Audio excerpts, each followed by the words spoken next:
Merry Christmas and welcome back to the channel everyone for another ESO build video. I'm Fuzzy Juggernaut. Today I'll be showing you my updated version of my light armor Magplar build for the Markarth patch. But first, before I get into the build, if you like this video or the content on this channel, make sure to subscribe, hit the like button and push that notification bell to get the latest content from this channel. Now let's get into the build. So the way I run this build is a bit unorthodox and some people might not agree with it. That's completely fine. So if you don't want to run it this way, you can just keep the way that I had it in the last video. But having said that, there's a few things that have changed with the monster set, one of the staffs and some of our other items, but I'll get into that. Let's hop into the build. These are unbuffed stats. A lot of them go a lot higher except for our resistances. We go to almost 4600 spell damage still. We have a little bit higher resistances, which is nice, and our recovery goes to 3200 magicka recovery, so it's not bad overall. We got 27.5k health on a light armor build. We're almost 40% critical. You can move some stuff around, which I'll show you in a minute. We still have 64 in the magicka. Running Bewitched Sugar Skulls for max stats on all around, and then the health recovery, and then Atronach for magicka recovery. I like to have magicka recovery. If you want to put spell penetration or spell damage on, it's completely up to you. Our inventory, switched it around a little bit. I have Restoration Staff, I have Eternal Vigor, Precise on it. You don't have to put Precise, you can put Nirnhone, whatever you'd like. And then I put a Great Sword of Eternal Vigor on here, sharpened. Got this from Kuroki. He was actually completely right with this, and it works very well, so kudos to him. You lose out on the light attack a little bit for your staffs and stuff, but overall this thing gives you a lot more damage. And if you put Nirnhone, since we are in light armor, if you don't want to go with sharpen, you can put Nirnhone, and that will boost you up to almost 5k spell damage. You won't have the 3276 penetration, but you already get penetration from light armor. I just decided to go with sharpened, and it works very well. So either way works up, or either way is up to you. You can go with weapon damage enchantment on here to boost the weapon damage up even higher, or your spell damage. Then I have Mighty Chuden. We're running a 2-set of this. I know this sounds stupid because we run the ability on the Magplar to get your physical and spell resistances and all that stuff, but honestly, I took that off so I could put another damage ability on instead of that.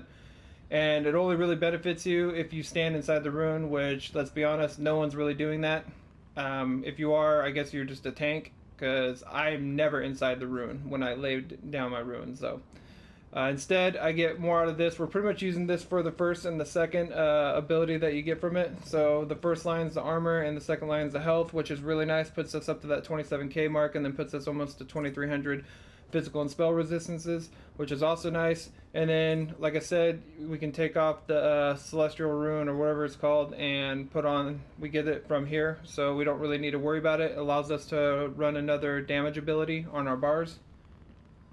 Then Eternal Vigor like normal, reinforced. I have Impen on the helmet for the Mighty Chuden. Both of them are light shoulder, light head, because we're running 5 light, 2 heavy. I have a Tri-Stat enchant. You can just put Magicka if you want. You don't necessarily need this. I have Max Magic enchant on here for the Eternal Vigor, reinforced. Then we have Infused. Preferably you'd want Impen on here, and you don't have to go with Tri-Stat enchant anyways. It's completely up to you. Magicka on the War Maiden belt. So we have 2 pieces War Maiden. I just put the waist and the arms because I already had it for my heavy armor build. Max Magicka, Impenetrable. Eternal Vigor pants, reinforced, Tri-Stat on there. Like I said, you can take the Tri-Stats off if you want. And then Divines on the boots. You don't need the Divines. This is from my Gamplay build, so preferably put reinforced or impenetrable. Up to you, whatever you'd like to go for. And the Max Magic enchant. Then we have War Maiden's necklace, infused, spell damage, and then Eternal Vigor ring, infused with the Magicka recovery, and then infused spell damage for the War Maiden ring. Now you can switch these out. I don't have them on this character right now, but you could put you could go with Grothar if you want, or you can go Balorgs for even more penetration and damage if you'd like. and take this off. You would have to slot your rune back on though to give you your resistances, but either way works. And then you could also run Slime Craw too for the more crit, or Zons, whatever you'd want. Not Zons if you're going to run the sword, obviously, but put on Slime Craw to get that extra 5% damage on top of what you're already getting. Plus the sword gives us 6% damage bonuses to our AoE and our single targets, which is nice. So you can slot whatever monster set you would like. You just have to switch out in the skill, which I'll get into right now. So front bar, we're running Degeneration. Then we're running Inner Light. This is to help with our crit. Even though we're only at 38%, it still crits quite often enough. I found it better than trying to run Malakath. And you can run Malakath if you want, and just take off Inner Light and put something else here. Completely up to you. You could, if you want to go with the Malakath way, you can. You can put Solar Barrage right here, and then you'll have your front bar stacked. Then I have Radiant Oppression right here for our finisher. Toppling Charge for a gap closer and a stun, and puts them off balance. And then our main spammable Puncturing Sweeps. Then Crescent Sweep for our ulti. Hits pretty nice, especially when we're fully buffed up. Back bar, I'm running Solar Barrage. Now this is where, if you don't want to run it like this or run the Mighty Chuden, you can put your Channeled Focus right here. So this will give you your spell and physical resistances. It is nice because it does give you recovery from the Magicka, but I honestly haven't felt that I needed it. If you feel like you need it, then you can run it this way. Take off Mighty Chuden, boost your crit up a little bit more, and you can put on Slime Craw, Battle Orgs, like I was saying. It's completely up to you. I was just trying it this way. I needed a little more tankiness, and without having to go to my back bar to rely on those, I just wanted to play offensively on my front bar a little bit more. So that's why I did this. But it's completely up to you. You can switch them around if you want. Then we got Extended Ritual, our cleanse pretty much. Give us a little bit of resources back. And then we have Honor the Dead for our heal. And you can put this, you can take this off and put on Regeneration if you want. It's completely up to you for that part. I choose to go with Honor the Dead. It's just a heal. My heals hit for like 10 to 12k. So those are massive heals for me anyways in PvP. So that's why I go with Honor the Dead. Yes, it does cost quite a bit, but we get some reduction abilities. It's alright. Then we got Race Against Time to break us out of the CCs. If you can never bar swap, sometimes stuff's working, sometimes not. Living Dark, this is really nice. It's going to give you a bunch of heals back when you're taking direct damage from people like Nightblades and other things. This really helps, and it's going to slow them down too. So it's really nice to help us with their healing on top of everything else that we have. Then I have Undo right here. You can run let's see here, where is it? Sorry, I just woke up, so I'm a little tired right now. Restoration Staff, I don't have it fully leveled up on this guy, but you can run the Resto Staff ulti if you want for an extra heal. It's completely up to you how you want to run it. Undo, I just put this on there just for the passives and stuff, so yeah, you can run whatever you'd like right there.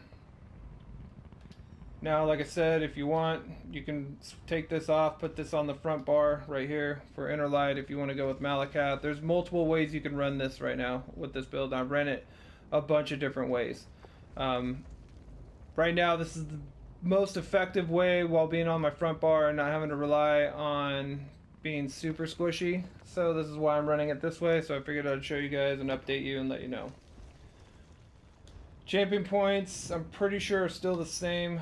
We'll check them out though. I'll just go over them real quick. 40 into Warlord, 14 into Sprinter, 1 into Siphoner, 37 Mooncalf, 75 Arcanist, 37 into Healthy, 66 into Tumbling, 49 into Bless, 31 into Elfborn, 56 into Elemental Expert, 53 into Spell Erosion, 81 in Master Arms, nothing in there, 61 Ironclad, 38 Resistance. I might mess with these again and switch them around on the red tree. 52 into Light Armor Focus, 49 into Hardy, 43 into Elemental Defender, and 27 to Quick Recovery. That's about it for the build for right now. I have a few more that I've been working on that are actually different sets than these, and once I have them fully tuned up and get them to where I want, I'll post them out, but for now, that's all I got. I appreciate everyone stopping by, checking out the channel. Make sure you stay tuned for the rest of the footage on the gameplay, and I'll be bringing more gameplay soon. I appreciate all the support from everyone, and I will catch you guys on the next build video. Peace.